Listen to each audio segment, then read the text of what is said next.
Now we are live. Uh, for all you viewers out there, you should know that we did half of this show without going live. So, um, yeah. So we're practiced. We're we're ready to go. And now I officially want to introduce Mr. Aaron Wesley. And let me get him on the right camera here. Are you still there, Aaron? I am still here. Yes. The hand clap. The applause. The applause. So it was funny. Yeah, we got about halfway through this thing, and I'm like, boy, there's sure not a lot of comments on that. No. Aaron is extremely uninteresting. Well, I don't get a lot of comments in the first place, so. But then I noticed like, there's a little button that says, "Would you like to go live?" And I was like, I kind of thought I was live. All right. So Aaron and I met at a church called Impact. My wife and I started going there, and we quickly became friends with him and his wife, who are the worship leaders there. And in addition to being the worship leaders there, Aaron, quite talented musician, and does instrumental work, composing for film and TV and video games. Is that right? I am working towards that. We'll see. Hopefully something comes about that. So. I'm speaking that into the future. That's right. I accept that. That's right. I would like to play your promo now. Let's see if this thing works, okay? Let's push this button and go there.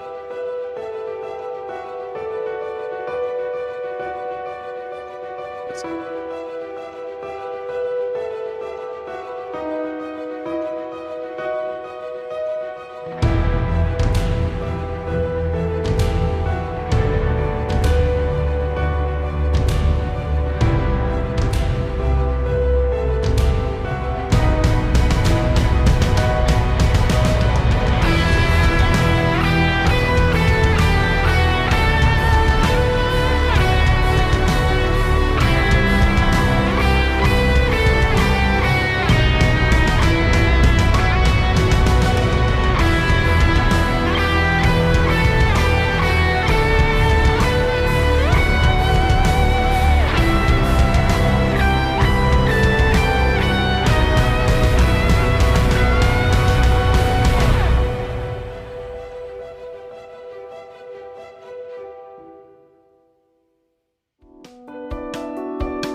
Dude, that is serious right there. So the first time we played it, we didn't get through as much as we got through today, and I was just noticing, man, the acoustic guitar recording is great.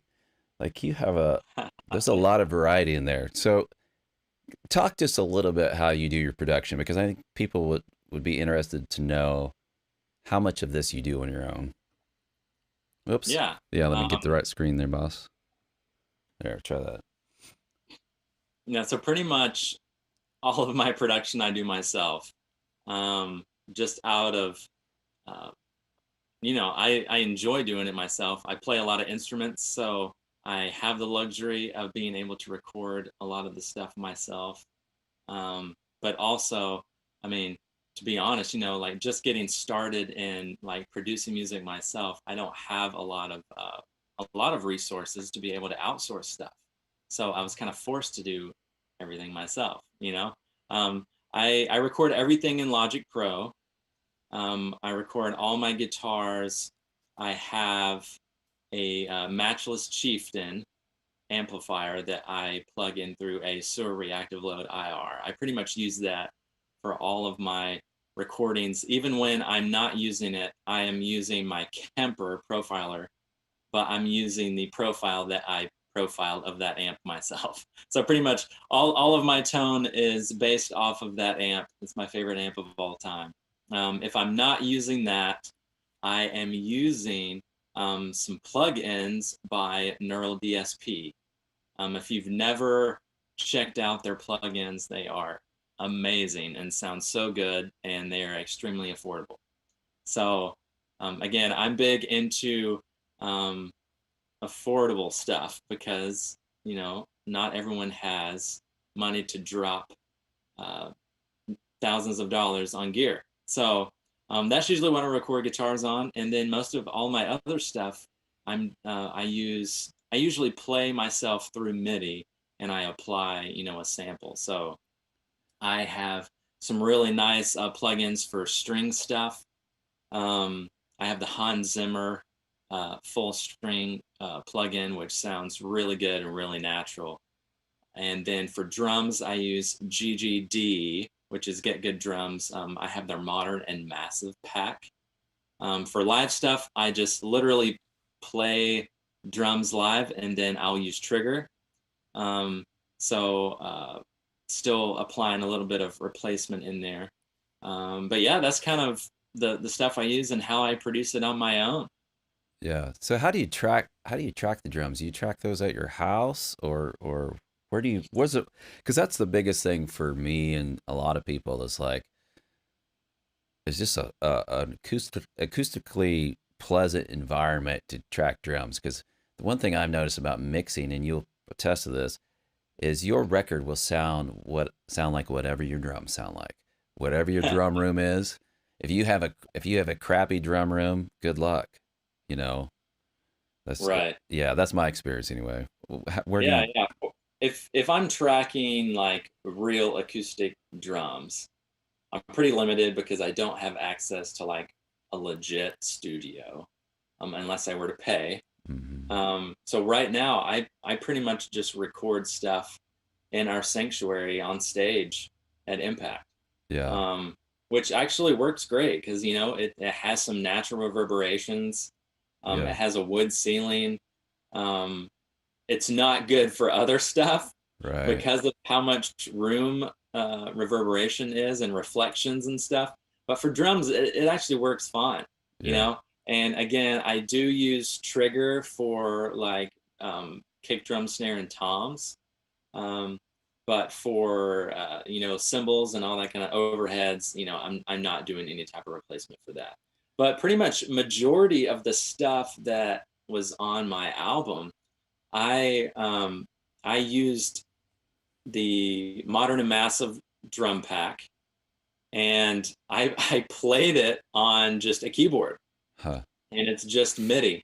So I mean, I am a drummer. Like I learned drums before I did guitar. Pretty much the first thing I took music lessons with was for drums.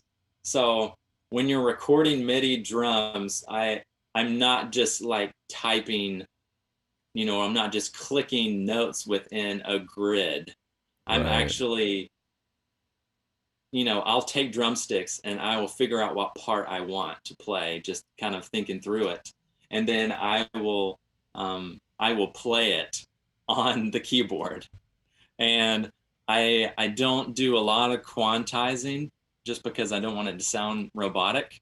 Yeah. Um, and a lot of things you can do to make it sound more natural when you are programming through MIDI is like if you're doing, you know, like eighth notes on a hi-hat, a drummer is going to naturally emphasize the quarter notes. So like the ands, the upbeats of each measure are going to be a little lighter within the intensity of the note than the notes that are plugged in on the downbeats. Things like that, that like if I were to show you the difference, you might not hear right away, but like in the context, I feel like it feels more natural, if that makes sense. Yeah, dude, that's the hardest thing about programming drums to me is getting it to feel natural. You know, I use Superior Drummer, and I think they do a great job with simulating feel. I mean, it's actually drummers playing the loops that are in there. So if you use what's in there, you're going to have some of the feel that's pre-recorded, I guess you would say. But Right. if you're strictly programming from just scratch, I'm always like, man, I wish I was a drummer. Like, how would a drummer play this fill? You know, I'm coming up with fills. I'm like, I don't even know if this is like how a drummer would play. Sounds good to me, but um, that's definitely Yeah, something. it's really interesting. Like when I was taking drum lessons, one of my teachers used to make me like just pick a song that I like, and I would have to listen to the drum parts and notate it out in tablature. And so I will actually still do that. So like again, like I said, I will kind of figure out what groove I want and I'll notate it out. So that way when I play it on the keyboard and I pull up the grid in the MIDI, I will make sure that I'm kind of at least presenting what I had written within the context of that grid. So Yeah, totally. Well, I'm getting some comments now. Now that we're actually yeah. live, I'm getting comments, and one particular viewer says geek talk. So maybe we should switch to talk about something that's not tech related. Let's try to pull up some pictures that you sent me of your All history. right. Yeah. All right. See if I can do that here. Let's. All right. Let me go back a few here. Here is Well, there Aaron we go. Look Wesley. at that. Yeah. So once again, how old were you here? That was 2001, according to the date on that picture. So I was 11, and that was Christmas Eve, I believe. And that was a picture of me with my first guitar. Wow. So did you ask for that guitar, or I mean, how did that go down? Were your parents like, was this a big deal, something you were really wanting, or Yeah, I was really interested in playing guitar because I was a drummer at the time. My mom taught me how to read music when I was like 4 years old on the piano. So I've always been interested in music. But yeah. I saw Nigel Hendroff, who is the guitar player for Hillsong. Uh-huh. He was playing, now I know actually what he was playing. It was a green Gretsch. But at that time, all I knew was, hey, it's a green electric guitar, right? And I was like, Ma I want to play electric guitar and it has to be a green has to be electric great. guitar. So that was the first guitar my parents got me. Yeah. And obviously it was a Strat style guitar. So I have remained a Strat guy since day one, and it's still my favorite style guitar. That is awesome. So is he the dude that's got the dreads? He is, yeah. Okay, I thought so. All right. Um, what do we got here? All right, so yeah, talk about this picture a little bit. This is college, Yeah. obviously. So that is me playing at commencement for my graduation of college. They asked me to play an original composition, so that was a big honor. Um, so that was me. looks like I'm playing my Martin acoustic. I was playing a song that is actually on my album called First Flight, Uh, and so yeah, it was fun. It was an honor to be able to do that. yeah. We talked about this the first trial run, but I was like, man, that seems like that'd be so nerve wracking um, to play in front of people that are really paying attention. Isn't that that's like funny to even say that, but like you know, we play so many gigs where we're kind of we could be they could be half paying attention and then half like background noise. But to be like the only person playing, it's quiet. People are looking at you. You're the only thing going on.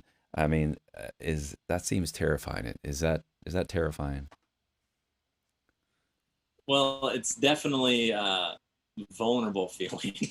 You know, Yeah, like uh, when you're playing with a band, you you feel less exposed per se, you know, yeah, and playing with, you know, a drummer, a bass player, all that kind of stuff. If you do make a, you know, a minor mistake, it can kind of be hidden up a little bit. So yeah, when you're playing by yourself, solo, difficult music, it is a little intimidating, you yeah, know. yeah, totally.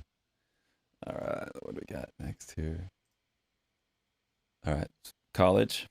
Yeah, still college, rocking those college days. That is me conducting our college choir.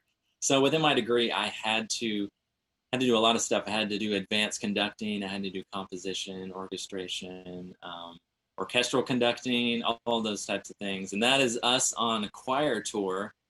And again, me conducting. So good times, good memories of all those college days. Yeah, what's it like to conduct?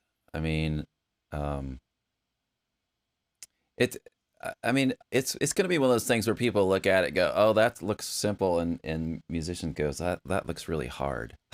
You know? You know? Yeah, it's conducting is a different animal. You know, Yeah. it's you have to know the music frontwards and backwards, and Oh, you I have to bet. know what each part is going to do. And it's not just conducting like a metronome. Yeah. Like you are cueing in parts.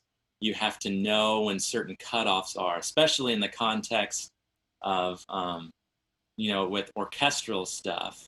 There are more than just four vocal parts or whatever. You know, there are a lot of instruments and a lot of different entrances and cutoffs and all of those things that you have to reflect within your conducting. So you are literally not just in control of the tempo, you are in control of the feel, of the expression, of the dynamics, all of these things that you have to literally just reflect with your two hands or Yeah. your baton. Wow. So That's yeah. it it is more challenging than I think people actually know.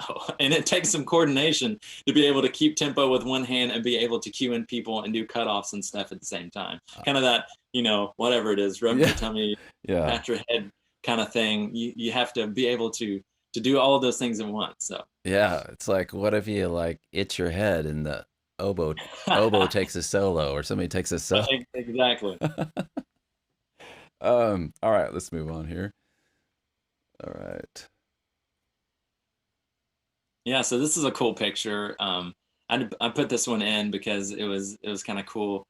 Um, we went to Romania. Um, we had some friends that they planted a church in Romania, so we went out and we did a lot of worship and live music, kind of downtown in the area. But that's us going out in the outskirts where there were some villages, and we were playing some music for some of the orphans that were there. And Mhm. so there's obviously that the little guy showing him some chords and some strumming patterns. So yeah, just kind of put that in. You know, I feel like it's really important to spread the gift of music no matter where you're at. You know, so that was a fun day. Yeah, that is awesome. That you know, I'm gonna speak on something that it's probably uh maybe theory, but I heard that when they landed on the moon, that some of the astronauts heard music. Like they actually heard music and they were afraid to tell each other because they thought each other was crazy. So I'm just gonna throw that out there. We'll just let I've that. never heard that. That's Yeah, awesome. I know, isn't it? Because one guy was like, he said he heard it, and then he's like, I'm not telling anybody that. They're gonna think I'm nuts. And like after a while, somebody else like, can you hear that? It's like, oh my gosh. And then they were recorded as saying, I'm not going to tell anybody about this because nobody will believe it. So anyway, That's crazy. that is That's crazy. awesome.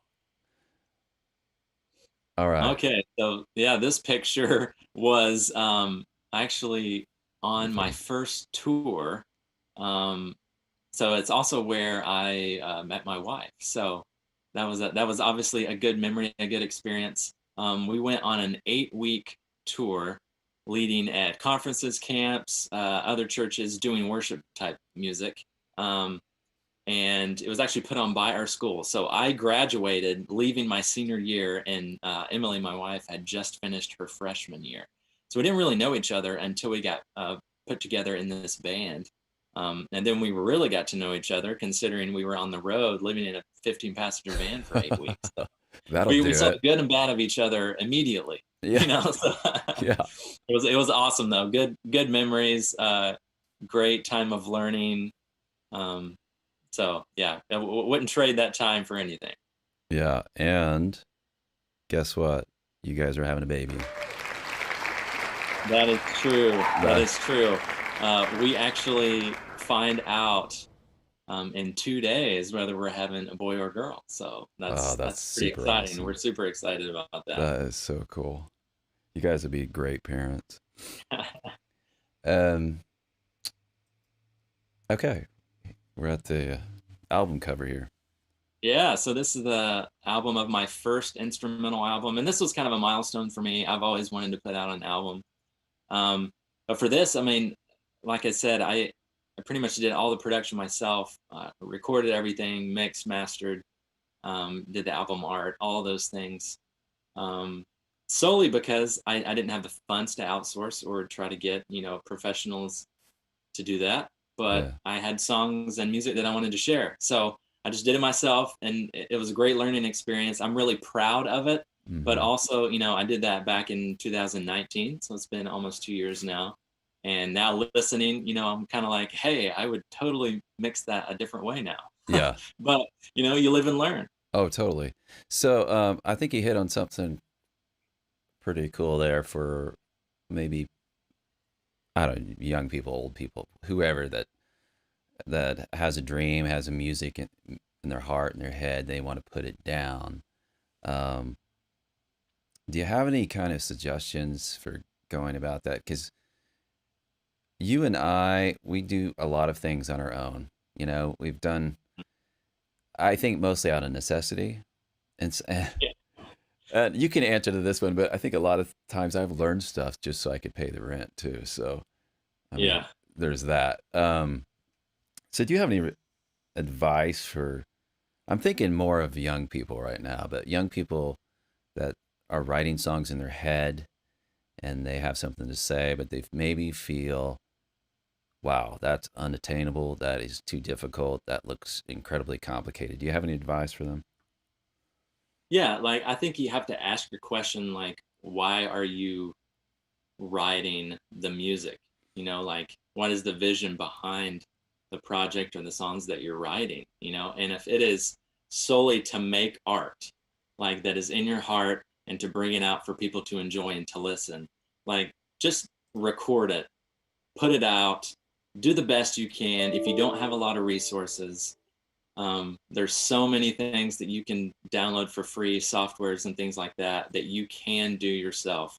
Learn how to do it, put it out, and don't be ashamed or worry about the comparison game. And there is always room to improve. I think for me, I've always been like, oh, I love the song that I wrote. I don't want to record it or put it out until it's either perfect or until I can get like literally a professional, amazing recording. But a lot of times, again, we don't have that luxury. We don't have that opportunity. So a lot of times I feel like projects just sit and we don't work on them. Or we start a project or a song or whatever, and we don't have the time or we don't have the energy or whatever to finish it. And again, ask that question, like, why am I writing this? Is Yeah. it because it's something in my heart that I want to get out to impact people, for whatever reason? And if it is that reason, again, don't let anything get in your way. Just make it happen, you Yeah. know? Um, and then there's also the question of, am I proposing something or writing something for someone else? You know, like, am I writing this song for someone else's project, someone else's video? If that's the case, like, write a song that fits the project, that serves the project, and is not just something to show off your skill, if that makes sense. Yeah. Like, serve the person that you are working for, Man, and that not that is just, good. That is good advice. That serve the project, serve the person. Um and then, have a separate time where you serve yourself, or and yeah, whatever your beliefs are, serve God in your gifts. But that's a good way to put that, because I had a hard time when I transitioned from just making stuff into making stuff for other people. It became kind of I wanted things a certain way, and I quickly learned that there's infinite possibilities and infinite creative decisions. So my best thing I could do was serve the person, figure out what they wanted, and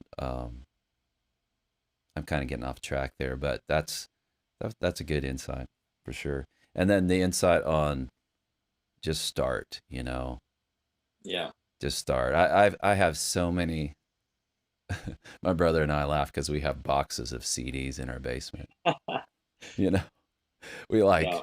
but you have to start somewhere. And I listen back to those things, and I'm like, oh my gosh, like no wonder why that never was big. That's horrible.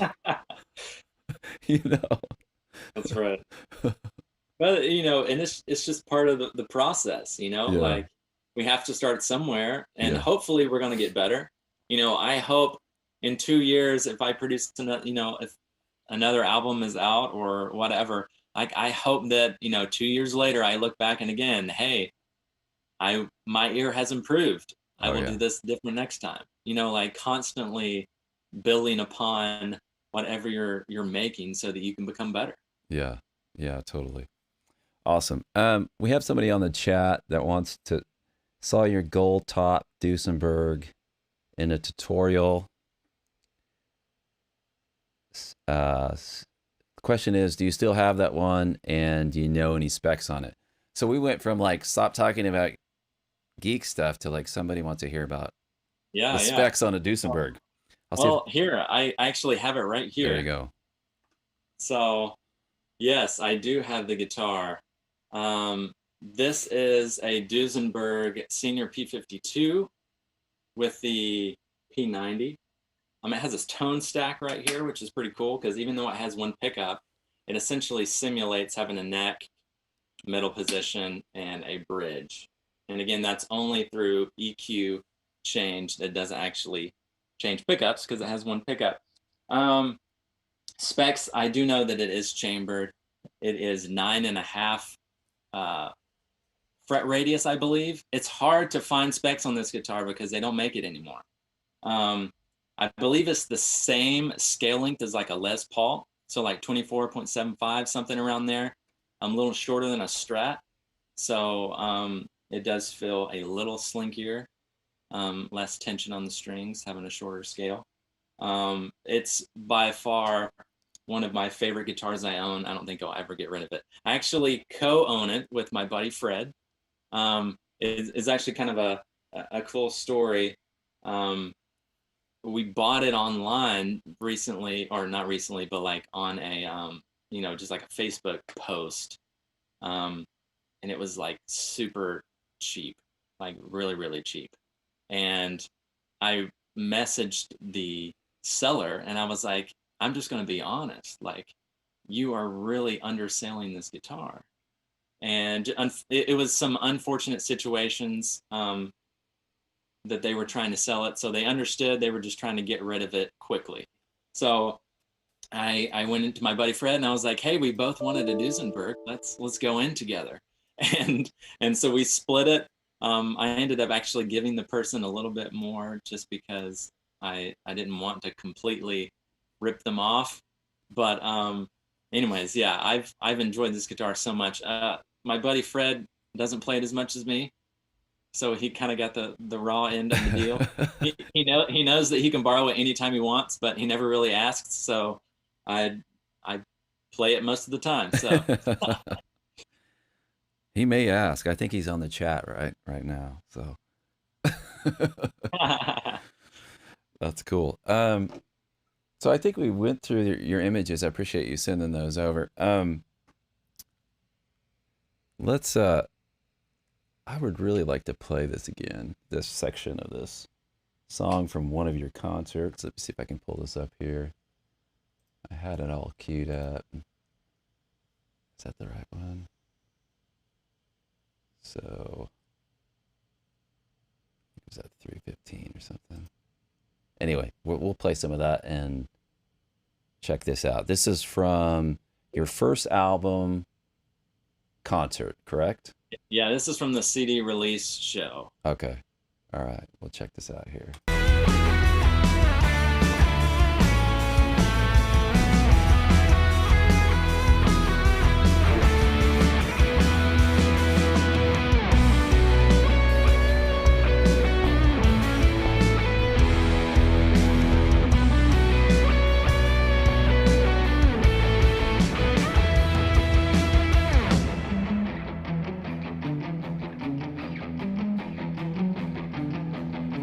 Jason rocking it out.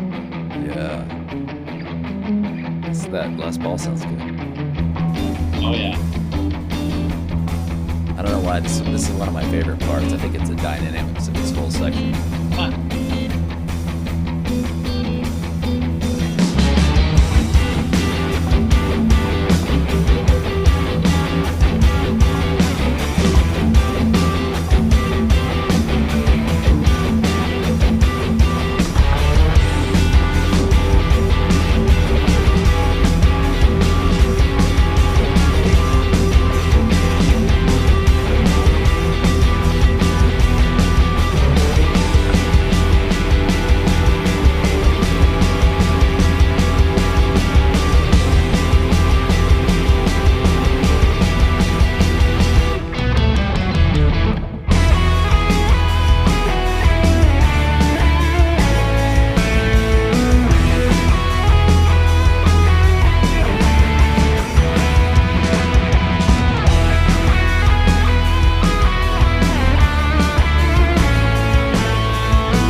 That's awesome, dude. Yeah, that is awesome, and I think you deserve one more of these here. Yeah. All right, Aaron. So thanks for being on today. Really appreciate it. Is there anything that we can do, and I say we, like community-wise, help you further your dream? Anything that you can think about? I mean, right now it'd just be obviously it was kind of weird because I released my album November 2019, and then like the holidays hit, and then COVID hit, so like I never really got to play out Hmm. any of my music. So right now it's just digital. Yeah. So you know, stream on Spotify or subscribe to my YouTube channel. You know, I have a couple of music videos up there, and but yeah, that's pretty much the best way to support. Either, you know, buy on Apple Music. It's on pretty much any streaming platforms. It's under Aaron Wesley, and the album's called Dance of the Night. Cool, man. So what YouTube channel is it then? It's Aaron Wesley Music. Aaron Wesley Music. Cool. All right, man. Well, I appreciate you coming and being here today and doing this 2 times in a row. Yeah, thanks for having me, man. um, and I appreciate the people that were on the chat. And I will, if you send me your links that you mentioned, I'll put those in the description. And as always, if you like what you heard here, please subscribe to our channel and like the video and share it. So thanks, buddy. Yeah, man. All right. See you guys See later. ya.